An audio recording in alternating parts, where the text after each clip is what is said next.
তো পায়েল দিয়ে আজ অনেকদিন বাদে আমাদের দোকানে এসেছে, তো পায়েলের জন্য একটা স্পেশাল মকটেল পিনা কোলাডা।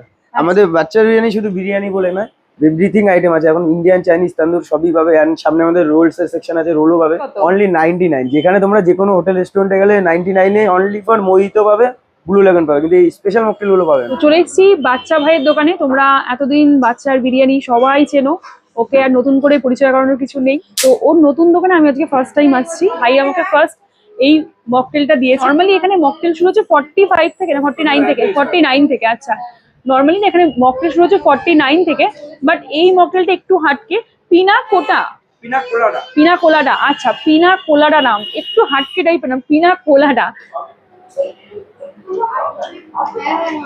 সিরিয়াসলি ব্যাপক, উনি কিন্তু বানিয়েছেন, সত্যি দুর্দান্ত বানিয়েছেন। তো এই জন্যই বাচ্চার বিরিয়ানি এত নাম, সব এত সুন্দর ওনারা শেফ রেখেছে। সব থেকে বড় কথা এটা হচ্ছে কত রকমের ফ্লেভার পাচ্ছি। একটা হচ্ছে পাইনাপেল, তার সঙ্গে স্ট্রবেরি ফ্লেভার রয়েছে, তার সঙ্গে কোলা পাচ্ছ, তার সঙ্গে আবার সোডা, মানে চারটে মিলিয়ে তৈরি করেছে পুরো হাটকে টাইপের একটা মকটেল। আর একদম রিজনেবল প্রাইসে, মাত্র 99 টাকা, জাস্ট দুর্দান্ত। এত গরমে যদি এরকম একটা সুন্দর মকটেল হয় তাহলে তো কোনো কথাই নেই, গরমটাকে জাস্ট এনজয় করা যায়। তো তোমরাও যদি বাচ্চার বিরিয়ানির দোকানে বিরিয়ানি খাওয়ার আগে এত সুন্দর মকটেল ট্রাই করতে চাও, অবশ্যই চলে এসো বাচ্চার বিরিয়ানির দোকানে। লোকেশনটা রয়েছে একদম ঠিক হাবড়া স্টেশন থেকে জয়গাছা মোড়ের সামনে আসলেই তোমরা পেয়ে যাবে, বা হাবড়া ফায়ার স্টেশনের সামনে আসলেই তোমরা পেয়ে যাচ্ছি বাচ্চার বিরিয়ানি দোকান, বা গুগল করে নিও, ইজিলি পেয়ে যাবে।